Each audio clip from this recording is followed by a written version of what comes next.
حقیقت کروں گا بیاں دوست تو، چاہے کٹ جائے میری زبان دوست تو، جس زمین پر فاروق اعظم کی توہین ہو، گر نہ پڑے کہیں آسمان دوست تو۔ آج میں آپ حضرات کے سامنے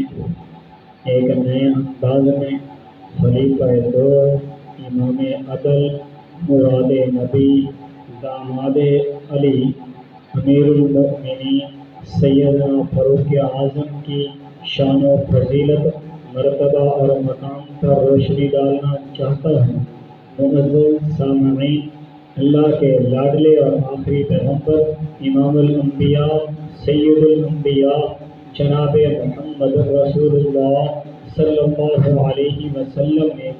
رب ذوالجلال کی بارگاہ میں عرض کی، اے اللہ، تو نے آسمان بن مانگے عطا کیا، زمین بن مانگے عطا کی، سورج بن مانگے، چاند بن مانگے، حجر و شجر بن مانگے، نباتات کمالات بن مانگے، انعامات کرامات بن مانگے، عائشہ حفصہ بن مانگے، خدیجہ زینب بن مانگے، قاسم عبداللہ بن مانگے، طیب طاہر بن مانگے، حمزہ صفیہ بن مانگے، کلثوم رقیہ زینب بن مانگے، حسن حسین بن مانگے، مکہ مدینہ بن مانگے عطا کیا، لیکن اے اللہ، آج میں تجھ سے ایک چیز، ایک تحفہ، ایک انمول ہیرا مانگ رہا ہوں۔ رب ذوالجلال کی رحمت کو جوش آیا، اللہ نے فرمایا، اے میرے لاڈلے پیغمبر، اے میرے نبی، مانگ کیا مانگتا ہے؟ آپ نے عرض کی، اے اللہ، اگر تو اسلام کو عزت دینا چاہتا ہے، اگر تو اسلام کا سر فخر سے بلند کرنا چاہتا ہے تو خطاب کے بیٹے عمر کو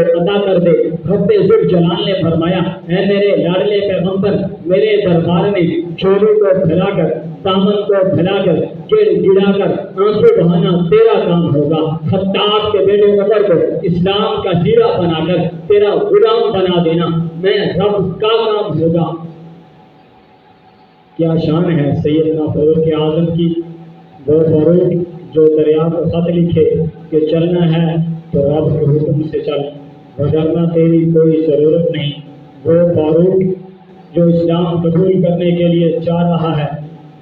لیکن کفار مکہ کو للکارتا ہوا، کوئی ہے جس نے اپنی بیوی کو بیوہ کروانا ہو، کوئی ہے جس نے اپنے بچوں کو یتیم کروانا ہو، کوئی ہے جس نے اپنی گردن بدن سے جدا کروانا ہو۔ اللہ کی قسم، پورے مکہ میں سے کسی میں اتنی ہمت نہیں تھی، کسی میں اتنی جرأت نہیں تھی کہ وہ فاروق اعظم کو روک سکے۔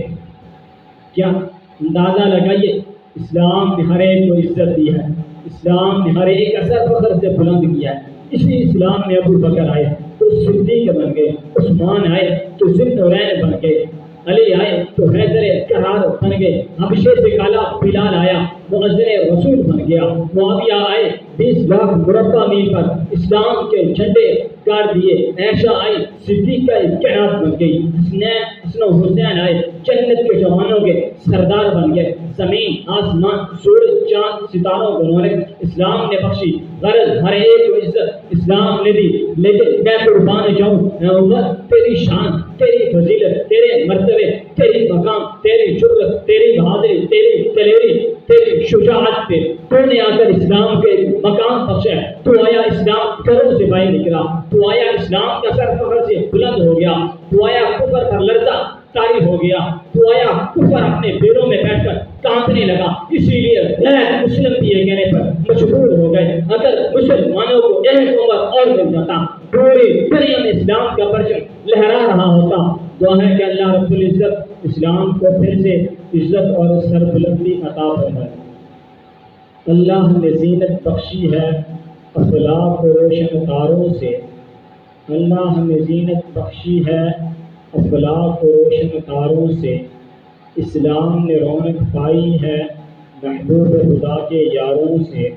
ہوتے ہو وفا کیوں پوچھو تو ذرا ان غداروں سے، تاریخ صحابہ ثابت ہے قرآن کے 30 پاروں سے، ابو بکر عمر ہیں، سمع و بصر عثمان و علی ہیں، قلب و جگر حیات باقی ملاقات باقی۔ جب بھی دعا کے لیے ہاتھ اٹھائیں گے اپنے اس بھائی کو دعا میں یاد رکھیں گے وَمَا عَلَيْنَا إِلَّا الْبَلَاغُ الْمُبِينُ.